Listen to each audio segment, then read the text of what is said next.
Next, we're going to move to our art talk, which we do every week. And we've got Sarah back.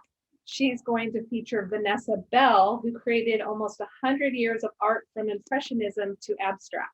So with that, I'm going to hand it over to Sarah. Hi, everyone.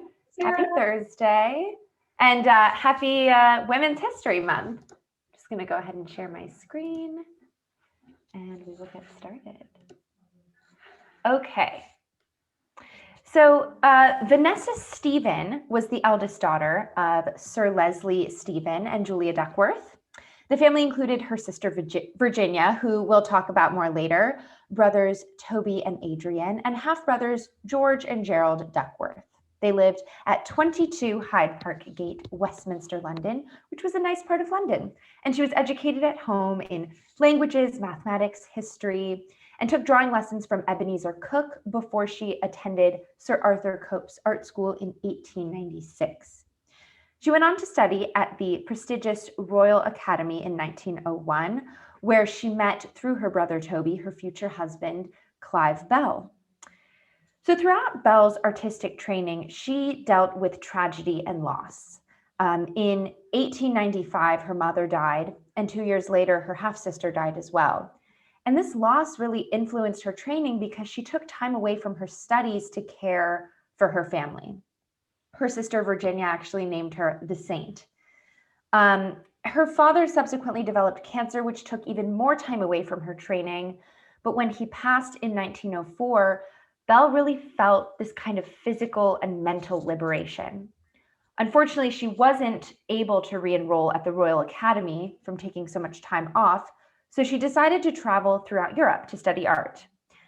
Eventually, she and her siblings also left their family house in Westminster and moved to the trendy neighborhood of Bloomsbury.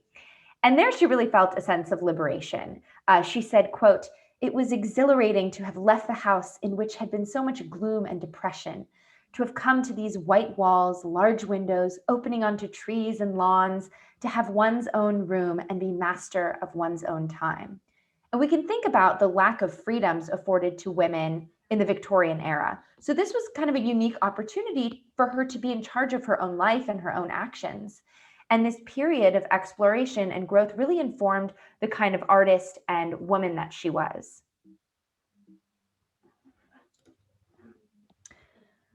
So she and her siblings began entertaining Thursday night gatherings of artists, writers, and intellectuals, which eventually became the Bloomsbury Group. You can see here a picture of some of them together, but the original group included Clive and Vanessa Bell, who were not yet married at this point, E.M. Forster, Roger Fry, Duncan Grant, John Maynard Keynes, the economist, Desmond McCarthy, Leighton Strachey, Leonard Woolf, and Vanessa's sister, Virginia Woolf, who I'm sure some of you know that name. So the black and white photo includes as well Lady Odeline Morell and Maria Nice, who were not officially part of the Bloomsbury Group, but kind of ran in a similar circle. And the group's main focus was on the importance of the arts. And they had very modern views on literature, aesthetics, economics, feminism, and pacifism. And a famous quote, I love this, about the group by Dorothy Parker, the poet, she said, quote, "They lived in squares, painted in circles, and loved in triangles." So that just shows how modern their philosophies were. And we can see some of that in Bell's art. So as stated here by the title of this painting, we can see Bell's experimentation with the abstract. So various sized rectangles of burgundy, green, orange, pink, and blue are painted on top of kind of a mustard yellow backdrop. The longer rectangles are kind of gathered more on the left side of the painting, while the orange and pink ones float in a more isolated fashion. And during 1914 and 1915, Bell was painting with Roger Fry and Duncan Grant, two members of the Bloomsbury Group that were solely dedicated to abstract painting. And while she only briefly experimented with this style, by doing so, she really demonstrated her ability to push the boundaries of kind of what was considered acceptable in art at the time. So this is called The Schoolroom, and it's a lithograph done in 1938. And this piece is really all about patterns. You know, you can see the looping wallpaper, the striped drapes, the floral pattern on the chair. It has so many elements to be discovered kind of the more you look at it, which is why I'm really interested in this particular piece. And even though the scene is kind of a more traditional one, you know, you can see it's a woman playing the piano. Maybe they're in a salon, just listening, writing, drawing. The colors are really anything but traditional. Belle really plays with contrasting colors, from the greens to the bright orange of the hair of one woman to the dark purple carpet. And as well, Belle had an affinity for the decorative arts and interior design, which we'll look at more in a bit, but this is kind of a coming together of her visual art skills as well as her decorative art skills. And this print of this lithograph is available for sale for about $4,000 if anyone is so inclined. Here we are moving on to some of Belle's still life paintings. And what astonishes me is that the last 3 slides I've shown, I'll just kind of go back. So this one, this, and this, they could all be from 3 totally separate artists. And that just really emphasizes her proficiency and experimentation with different styles of art. Here we have Decanter with Fruit and the Kitchen Table. And these are done with different mediums at different periods in her life. But still life arrangements were a popular theme for Belle throughout her career, and she consistently kind of painted them in a more modern style. And the Kitchen Table was a still life done at their farmhouse called Charleston in Sussex. In 1916, Belle and her lover, Duncan Grant, and his lover, David Garrett, it gets very complicated, they all moved to a farmhouse in Sussex. And here you can see a picture of the interior on the left that Belle decorated. And it's very reminiscent of the decor in the schoolhouse lithograph, very playful with texture, color, pattern.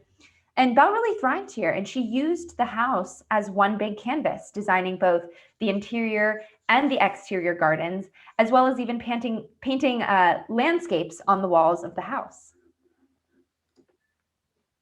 So I mentioned earlier that Vanessa's sister was famed author Virginia Woolf, and Belle created the covers for many of her books that were published through the Hogarth Press, the publishing company owned by Woolf and her husband. Here you can see a selection of different covers, from Mrs. Dalloway to A Room of One's Own and others. Some were woodcuts, like you can see Monday or Tuesday on the left is a woodcut, and others were just designs, but in total, Belle designed 38 book covers for Woolf. This is a painting called Wooded Landscape, done in 1928. And Belle painted this on an extended trip to La Bergère in France. And I highlight this just to show another style that Belle was proficient in. She was traveling through France at the time and was often influenced by the people she met. She stayed at Gertrude Stein's home in Paris and mingled with Picasso and Matisse at the time as well. And finally, here is a self-portrait that she painted in 1958.